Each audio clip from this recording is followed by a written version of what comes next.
कला मूवी के स्टार्ट में हम आजादी के पहले का इंडिया देखते हैं। मतलब ये कहानी 1940 के आसपास की है। यहाँ हम कला मंजुश्री को देखते हैं, जो कि एक सक्सेसफुल बैकग्राउंड सिंगर है।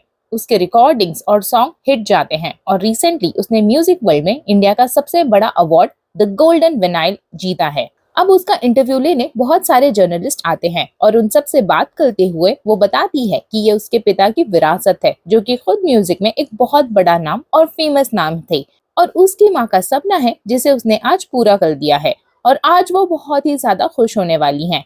अब वो जर्नलिस्ट उससे पूछता है कि उसकी मदर, जो कि खुद भी एक सिंगल थी, वो 9 साल पहले अपने बेटे को लॉन्च करने वाली थी। इतना सुनते ही कला परेशान हो जाती है और बोलती है कि उनका कोई बेटा नहीं था, सिर्फ एक बेटी थी जो कि मैं हूँ। तभी हम एक फ्लैशबैक देखते हैं जहाँ हमें उसकी माँ उर्मिला मंजी को दिखाया जाता है, जिनको ट्विंस बच्चे पैदा हुए थे, जिनमें से उन्हें बेटे से काफी ज्यादा उम्मीदें थी क्योंकि वो परिवार के म्यूजिक करियर को आगे लेकर जाता, लेकिन वो बच्चा मर गया था। ट्विंस के अंदर कई बार ऐसा होता है कि एक बच्चा पूरा पोषण ले लेता है, जिससे कि दूसरा बच्चा सफर करता है।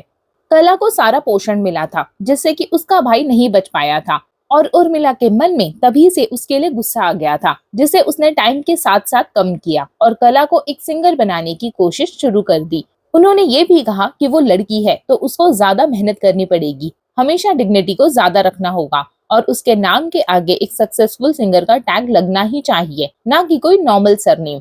कहानी प्रेजेंट टाइम में आती है और हम कला को देखते हैं, जो कि अपनी मदर को कॉल करके उसको खुशखबरी देती है कि उसने गोल्डन रिकॉर्ड जीता है, और न्यूज़पेपर में उसकी तस्वीरें भी आई हैं, जिससे कि वो दोनों बहुत खुश हो जाती हैं। लेकिन तभी वहां पर उसकी सेक्रेटरी सुधा आ जाती है और फोन रिंग होता है। इसका मतलब कि कला खुद से ही बातें कर रही थी। कला वहां से चली जाती है।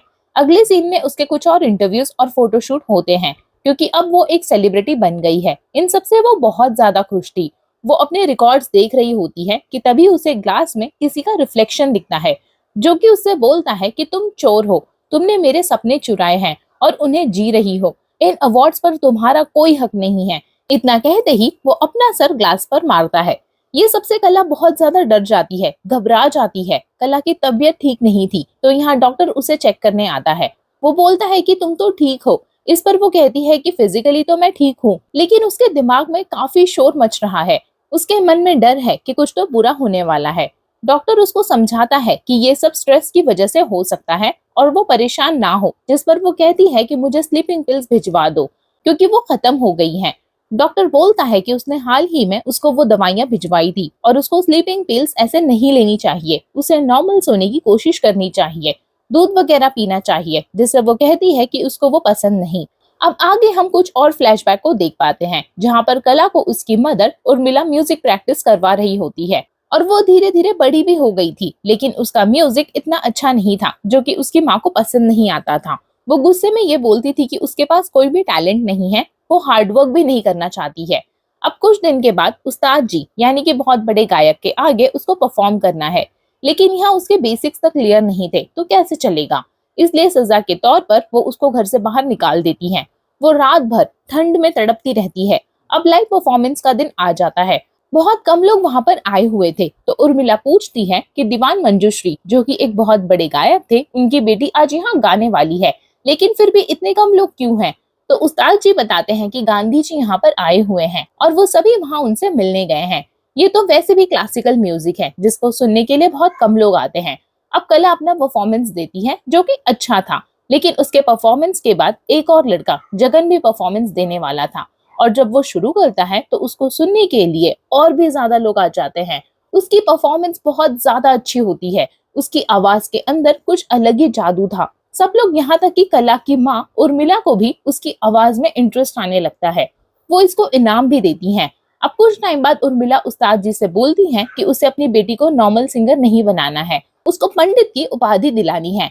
अब म्यूजिक या अदर फॉर्म्स के अंदर जो भी एक्स्ट्रा ऑर्डिनरी होता है, उसको उस्ताद जी यानी कि पंडित जी जैसी उपाधि मिलती है। ये उपाधि उस लड़के जगन के पास ऑलरेडी थी, क्योंकि उसके पास गॉड गिफ्टेड वॉइस थी। अब अगले सीन में उर्मिला जगन को घर पर लेकर आती है और वो उसको वहीं पे रखने वाली थी। वो कला को उसे दूध लाकर देने को बोलती है। कला अब उसको दूध देती है और वो लोग बातें करते हैं। उर्मिला ने जगन को बताया कि कला अच्छा गाती है और अब वो तानपुरे पर उसका साथ देगी। ये सुनकर कला को बहुत बुरा लगता है। वो बाहर चली जाती है। कला को संभालने के लिए जगन भी बाहर जाता है। बाहर काफी ठंड थी, जिससे कि जगन को बुखार आ जाता है और कला उसका टेम्परेचर चेक करने जाती है। लेकिन तभी उर्मिला वहां पर आकर कला पर गुस्सा करती है कि किसी सिंगर के मुंह में थर्मोमीटर नहीं डालना चाहिए, क्योंकि इसके अंदर मरकरी होता है, जिससे उसकी आवाज जा सकती है। ये बात वही समझ सकता है जिसका गायक फैमिली से संबंध हो। इन शॉर्ट वो कला को टॉन्ट मारती है। अब कहानी फिर से प्रेजेंट में आ जाती है। कला नई मूवी के गानों की रिकॉर्डिंग्स की तैयारी कर रही थी। तभी उसे न्यूज मिलती है कि एक बहुत बड़े म्यूजिक डायरेक्टर सान्याल जी गुजर चुके हैं। अगले सीन में कला का एक इंटरव्यू होता है, जहां पर उसे सान्याल जी के बारे में पूछा जाता है। वो बताती है कि उसे उनके साथ गाने का कभी मौका नहीं मिला, लेकिन तभी फिर से वही इंसान जो कि उसको ग्लास में दिखा था, वहां पर आकर उससे बोलता है कि वो झूठ बोल रही है। ये इंसान कोई और नहीं बल्कि जगन है। अब हम फ्लैशबैक में देखते हैं, जहां पर सान्याल जी घर आए हुए थे, यानी कि कला उनको जानती थी। जब वो जगन का गाना सुनते हैं तो वो बहुत ज्यादा इम्प्रेस होते हैं। कला को भी अपना सॉन्ग उनको सुनाना था, लेकिन उर्मिला उसे गाने से मना कर देती है और जगन को ही गाने के लिए बोलती है, जिससे कला को काफी दुख होता है। लेकिन उर्मिला सिर्फ जगन के ऊपर ही फोकस कर रही थी, उसको ही पुश कर रही थी। आगे सीन में कला सान्याल जी के साथ अपनी माँ को भी देखती है, यानी कि उन दोनों का अफेयर भी चल रहा था। जब वो बाहर बैठी हुई थी, तब जगन उसके पास आता है, जिससे वो पूछती है कि उर्मिला सान्याल जी से क्यों मिली है, जिस पर वो कहता है कि वो इसलिए मिली है ताकि उसको फिल्म इंडस्ट्री में काम मिल जाए, जिससे आगे चलकर वो गोल्डन रिकॉर्ड भी जीत पाएगा। जिस पर वो कहती है कि वो अवार्ड तो मैं ही जीतूंगी। अगले दिन हम देखते हैं कि उर्मिला कला की शादी की बात करती है और जगन के लिए म्यूजिक इंडस्ट्री के लोगों को बुलाकर पार्टी रखवाती है, जिससे कि कला को बहुत दुख होता है। यानी कि वो अपनी लड़की को दबाकर एक और फैन को यहाँ आगे बढ़ाना चाहती थी। उर्मिला उसको तैयार कर रही होती है। यहाँ कला कहती है कि उसे भी इस पार्टी के अंदर परफॉर्मेंस देना है। इस पर उर्मिला मना कर देती है कि लड़कियां बैकग्राउंड सिंगर नहीं बनती, लेकिन जगन बन सकता है। यहाँ वो कहती है कि वो शादी करके कहीं और नहीं जाना चाहती है, जगन से शादी करके वो यहीं रह लेगी। इस पर उर्मिला गुस्सा होकर बोलती है कि जगन उसका भाई है, वो उससे शादी कैसे कर सकती है। एक्चुअली उर्मिला ने जगन को अडॉप्ट कर लिया था और उसने ऐसा इसलिए किया क्योंकि जगन उसकी फैमिली के म्यूजिक वाली लेगेसी को आगे बढ़ा सकता था। उसे तो हमेशा ही एक बेटा चाहिए था, इसलिए उसने यहाँ पर जगन को अपना बेटा मान लिया था। इससे कला बिल्कुल भी खुश नहीं होती है, क्योंकि अभी तक उसको एक उम्मीद थी कि वो एक सिंगर बनेगी। उसके अपने सपने थे, वो अवार्ड अपनी माँ के लिए जीतना चाहती थी, लेकिन अब उसके सपने धीरे धीरे खत्म हो रहे थे। अब कला पार्टी में सान्याल से मिलती है और बात करते करते उसको किस करने की कोशिश करती है, क्योंकि उसे ऐसा लगता है कि ऐसा करने से उसे वो चांस दे देंगे। लेकिन तभी वो वहां से जाने लगते हैं। यहाँ कला उनसे बोलती है कि वो जगन को मौका क्यों दे रहे हैं, जो आगे चलकर उनकी ही जगह ले लेगा। जिस पर वो कहते हैं कि ऐसा ही तो होता है, कोई ना कोई किसी ना किसी की जगह ले ही लेता है, और इतना कहकर वो वहां से चले जाते हैं। अब जगन की परफॉर्मेंस शुरू हो जाती है और कला यहाँ सिर्फ तानपुरा बजाने के लिए बैठी होती है। यहाँ गाते हुए जगन की तबीयत खराब हो जाती है और उर्मिला उसको रूम में अंदर लेकर जाती है।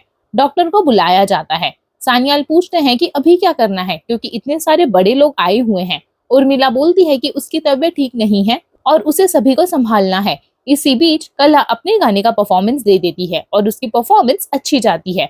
बहुत अच्छी तो नहीं, लेकिन सबको पसंद आती है। जगन की तबीयत बहुत ज्यादा खराब हो गई थी। डॉक्टर उसे चेक करते हैं। उसकी तबीयत खराब होने के साथ साथ उसकी आवाज भी खराब हो चुकी थी।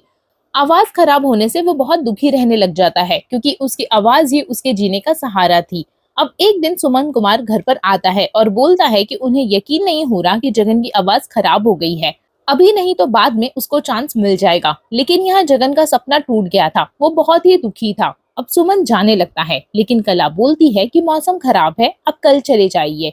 इस पर वो मान जाता है। अब रात को वो अपनी माँ जैसी तैयार होकर उनके पास जाती है और उसके करीब आकर उनसे फ्लर्ट करने लगती है। अगले दिन जाते हुए उर्मिला को वो बोलते हैं कि कला एक कोयल है और 3 दिन बाद कलकत्ता में उसकी एक रिकॉर्डिंग है, जो कि उसने कला की फ्लर्टिंग से इम्प्रेस होकर उसे दी थी। उर्मिला कला से बोलती है कि वो सच में कोयल है, जो कि अपना घोंसला नहीं बना पाती बल्कि दूसरों का हड़प लेती है। इन शॉर्ट वो कला को ताना देती हैं कि जगन के चांस को, उसके सपनों को कला ने छीन लिया है। जगन भी बहुत दुखी रहने लगा था और एक दिन वो खुद को खत्म कर लेता है, जिससे कि उर्मिला पूरी तरह टूट जाती है। अब जगन के मंडल के वक्त सभी लोग वहां पर आए थे। यहाँ कला को एक बाघ दिखाई देता है, वो भी उसके बॉडी पर। अब कहानी प्रेजेंट में आती है, जहाँ पर उसे मिरर पर वही बाघ दिखाई देता है और वो उसको मार देती है, लेकिन वो मरकरी में बदल जाता है। जिससे कि वो बहुत ज्यादा घबरा जाती है।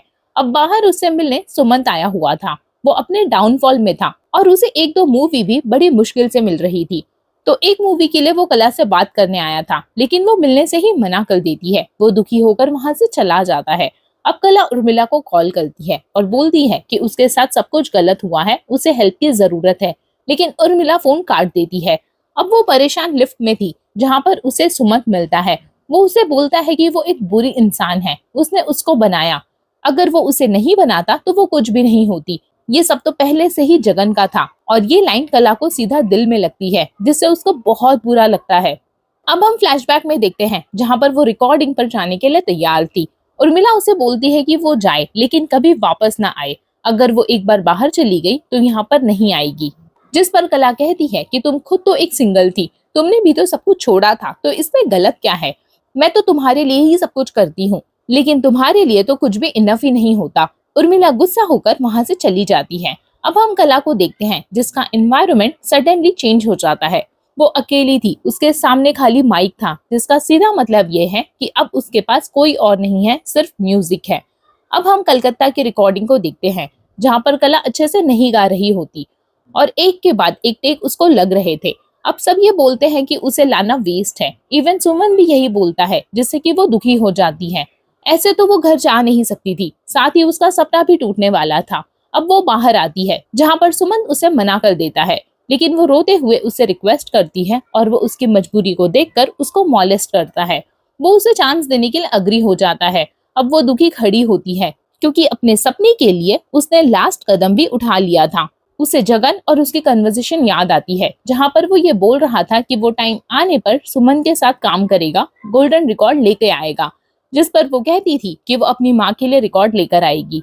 जगन कहता है कि ये कोई रीजन नहीं हुआ, वो माँ के लिए नहीं गाता, उसके लिए गाना सांस लेने जैसा है, और यही इन दोनों के बीच का डिफरेंस है। कला सिर्फ अपनी माँ को खुश करने के लिए, माँ के सपने के लिए सब कर रही थी, उसे बस सिंगर का टैग चाहिए था, लेकिन जगन के लिए गाना एक पैशन था, ये उसकी इबादत थी। पैशन और काम में यही फर्क होता है कि काम करना पड़ता है और पैशन के लिए खुद से स्पिरिट आती है। कला रिकॉर्डिंग करती रहती है और गाना सही चलता रहता है। कई दिनों तक सुमंत उसको एक्सप्लॉइट करता रहता है, वो उसे कहीं और काम ही नहीं करने देता, किसी दूसरे म्यूजिक डायरेक्टर से मिलने तक नहीं देता। लेकिन फाइनली सॉन्ग रिलीज होने के बाद वो खुद ही एक बहुत बड़ी स्टार बन जाती है। वो अपने लिए सुधा को एज अ सेक्रेटरी रख लेती है। अब वो सुमन से आजाद हो गई थी। यहाँ पर उसने जिस मूवी के लिए गाना रिकॉर्डिंग किया था उसकी एक्ट्रेस अनुष्का शर्मा होती है। अब कला सक्सेस की सीढ़ियां चढ़ती जा रही थी और उसने बहुत सारे रिकॉर्ड्स और फिल्म्स के लिए काम कर लिया था। हर रिकॉर्डिंग को वो अपनी माँ को भेजा करती थी और उसकी माँ उसे खोलकर देखती भी नहीं थी, ना ही उसे सुनती थी। इसी बीच हम एक सीन को देखते हैं जब सुमन गैलरी में आता है तो प्रेस वाले और फैंस उसके पास आते हैं, लेकिन जैसे ही कला वहां पर आती है तो सारे के सारे फैंस उसके पास चले जाते हैं। ये सीन दिखाता है कि आज आप कहाँ पर हो और आप किसको कितना नीचे समझते हो। जिसको आप गिराते हो सकता है कि कल को वो इंसान आपसे कई ज्यादा गुना ऊपर हो जाए। कला एक स्टार बन गई थी और सुमन यहाँ पर एक एक प्रोजेक्ट के लिए मोहताज बना हुआ था। अब प्रेजेंट टाइम में मूवी आती है जहाँ पर हम कला को देखते हैं जो कि काफी ज्यादा परेशान थी। प्रेस वाले उसका इंटरव्यू लेने आते हैं, लेकिन उसको जगन की स्पिरिट दिखती है, जिससे वो ये पूछती है कि तुमने अपनी जान क्यों ली, तुम्हारी सिर्फ आवाज गई थी। जिस पर वो बोलता है कि मेरी आवाज ही तो मेरे लिए सब कुछ थी। जगन कला से पूछता है कि क्या वो खुश है, जिस पर वो बोलती है कि माँ तो अभी तक खुश नहीं है, यानी कि वो अभी भी अपनी माँ को ही खुश करने के लिए ये सब कर रही थी। इनफैक्ट उसे खुद नहीं पता कि उसने स्टार क्यों बनना चुना था। अगले सीन में कला रिकॉर्डिंग के लिए जाती है। यहाँ पर उसे वही ठंडा माहौल, बर्फ वगैरह दिखने मिलता है। ऐसे ही माहौल के अंदर जगन खत्म हुआ था। उसे जगन की मौत के सीन याद आते हैं, जिससे उसकी हालत और खराब हो जाती है। बेसिकली वो साइकोलॉजिकल लेवल पर काफी ज्यादा डिस्टर्ब हो चुकी थी। सुधा कला को घर लेकर आती है। कला बहुत ज्यादा अनस्टेबल हो गई थी। वो कभी भी जगन के बारे में ये बोलने लगती थी कि वो रियाज कर रहा है, कभी अपनी माँ से खुद बातें करने लगती थी। सुधा ये सबसे परेशान होकर भी उसको संभालती है। वो उसे पानी लाकर देती है, लेकिन पानी का ग्लास उसे दूध का ग्लास दिखाई देता है, जिससे वो बहुत डर जाती है। अब हम फ्लैशबैक देखते हैं जहाँ पर उसने जगन के दूध में मरकरी मिला दिया था और इसी वजह से उसकी तबीयत बिगड़ी थी और उसकी आवाज खराब हो गई थी। यानी कि उसने अपनी माँ की दी हुई इंफॉर्मेशन का ही इस्तेमाल किया था। साथ ही साथ हमें पता चलता है कि इस इंसिडेंट की वजह से वो दूध से नफरत करने लगी थी और डरने लगी थी, क्योंकि उसको ऐसा लगता था कि कहीं उसके दूध में कोई मरकरी ना मिला दे।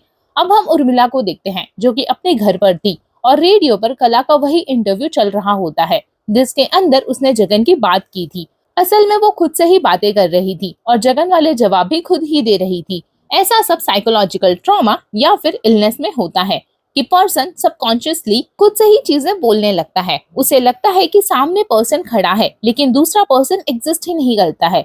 कला सब कुछ पाकर भी सब कुछ खो चुकी थी और वो काफी ज्यादा अनस्टेबल हो गई थी। वो ढेर सारी स्लीपिंग पिल्स खाने लगती है और डॉक्टर और सुधा उसे रोकते हैं। कुछ देर के बाद उर्मिला को डॉक्टर का कॉल आता है और वो बताते हैं कि उसकी बेटी पागल हो गई है। अब जाकर उसे पहली बार अपनी बेटी की रियल में फिक्र होती है। उसकी याद आती है। वो सोचती है उसने जो भी किया अपनी माँ के लिए ही किया। कहीं ना कहीं वो अपनी गलती को रियलाइज कर रही होती है कि उसने जगन को वहां लाकर गलती करी थी। अपनी बेटी को उसकी जगह देना भी काफी गलत था। अब अगले दिन डॉक्टर कला को साइकोथेरेपिस्ट के पास ले जाने की तैयारी कर रहे थे। उर्मिला भी वहां पर आ जाती है। वो बोलती है कि उसकी बेटी पागल नहीं है, वो ठीक हो जाएगी। उसको बस अपनी माँ का साथ चाहिए, उसे घर जाना चाहिए। और ये बात बिल्कुल सही थी कि अगर वो घर चली जाती और अपनी माँ का प्यार पा लेती तो वो बिल्कुल ठीक हो जाती। लेकिन उर्मिला यहाँ पर काफी देर कर चुकी होती है, क्योंकि अब तक कला खुद को खत्म कर चुकी थी। जी हाँ, यहाँ पर वो नहीं बच पाती। अब मूवी के एंडिंग सीन में हम उर्मिला को देखते हैं, जो कि अपनी बेटी की याद में उसके सारे रिकॉर्ड्स और रिकॉर्डिंग को देख रही होती है और रो रही होती है। ये जो दुख है वो उसको जिंदगी भर झेलना होगा। और इसी के साथ ये मूवी यहीं पे एंड हो जाती है। अगर आपको ये एक्सप्लेनेशन पसंद आया हो तो प्लीज इस वीडियो को लाइक करें, ज्यादा से ज्यादा शेयर करें, मेरे चैनल को सब्सक्राइब करें और बेल आइकन को प्रेस करना ना भूलें। कमेंट में मुझे बताइए कि आपको ये मूवी कैसी लगी। मिलती हूँ आपसे नेक्स्ट वीडियो में, तब तक के लिए बाय बाय।